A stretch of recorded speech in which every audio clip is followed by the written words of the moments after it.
नमस्कार, voice nexus में आपका स्वागत है।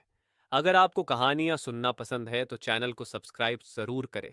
आज सुनिए कहानी जिसका शीर्षक है आनंद की खोज। एक बार एक शिष्य जिज्ञासा के साथ अपने गुरु के पास पहुंचा। उसके मन में कई सवाल थे, पर सबसे प्रमुख सवाल था, गुरुजी, मुझे यह बताइए कि आनंद कैसे प्राप्त होता है। गुरु ने उसकी ओर देखा, मुस्कुराए और बोले, पहले जाओ, उस घड़े में से पानी पी लो। शिष्य ने गुरु की बात मानते हुए घड़े से पानी पिया और फिर वापस आकर उन शिष्यों के पास बैठ गया। उसने सोचा कि गुरु कुछ रहस्यमय ज्ञान देंगे, लेकिन गुरु चुपचाप उसकी ओर देखते रहे। थोड़ी देर बाद शिष्य ने महसूस किया कि गुरु ने अब तक उसके सवाल का जवाब नहीं दिया। उसने फिर वही सवाल दोहराया। गुरु ने उसकी आंखों में झांकते हुए कहा, यदि तुम सच में आनंद को पाना चाहते हो तो तुम्हें मेरी बात पूरी तरह माननी होगी। जो मैं कहूंगा वही करना होगा। शिष्य ने हामी भरी। गुरुजी, मैं तैयार हूं। गुरु ने कहा, तुम यहां बैठ जाओ, अपनी आंखें बंद करो और जब तक मैं न कहूं तब तक यहां से उठना मत। शिष्य ने उनकी बात मान ली और आंखें बंद कर वहीं बैठ गया। उसने सोचा कि यह कोई साधारण साधना होगी जिसके बाद उसे तुरंत आनंद की अनुभूति होगी। पहला दिन बीत गया। शिष्य ने न कुछ खाया न पिया।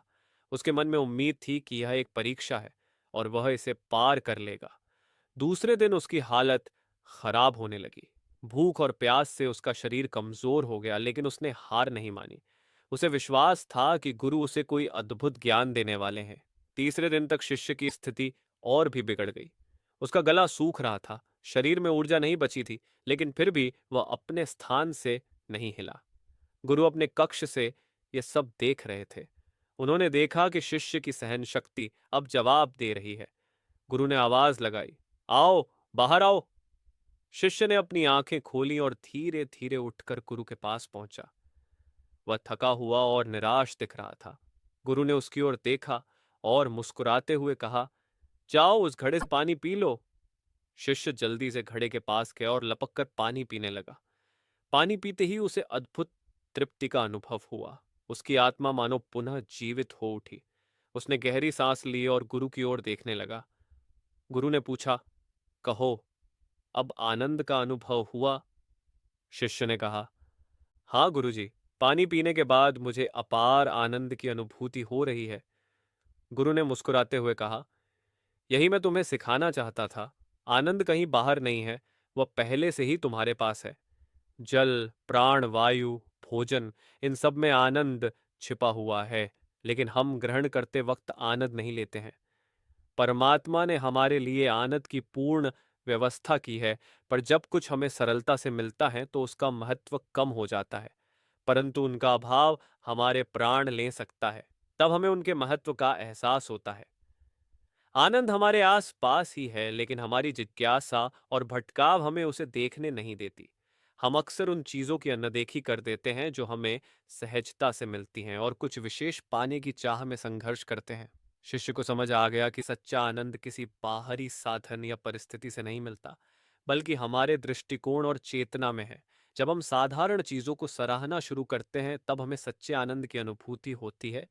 गुरु ने शिष्य को यह सिखाया कि सच्चा आनंद किसी बाहरी चीज में नहीं, बल्कि हमारी अपनी दृष्टि और समझ में है। जीवन में जो चीजें सरलता से उपलब्ध हैं, जैसे जल, भोजन और प्राण वायु, उनमें ही आनंद छिपा हुआ है। संपूर्ण जीवन आनंद है। सर्वप्रथम हमें इन सभी के प्रति जागना होगा, उसके पश्चात ही हमें भीतरी आनंद का ज्ञान होगा। इस शिक्षा के साथ शिष्य ने अपने गुरु को प्रणाम किया और वचन दिया कि वह अब जीवन के हर छोटे बड़े क्षण का सम्मान करेगा और आनंद का अनुभव करेगा। आपको यह कहानी कैसी लगी, हमें कमेंट कर जरूर बताएं। इसी तरह की अच्छी कहानियां आप यहाँ पर पी सकते हैं। यहाँ उपस्थित शिक्षाप्रद कहानियां आपका मनोरंजन करने के साथ दिशा भी देंगी। तो बने रहिए हमारे साथ और हमारे प्रयास को सफल बनाएं। अगर आपको कहानियां सुनना पसंद है तो चैनल को सब्सक्राइब जरूर करें, वीडियो को लाइक एवं कमेंट करें, अपना सुझाव दें। धन्यवाद।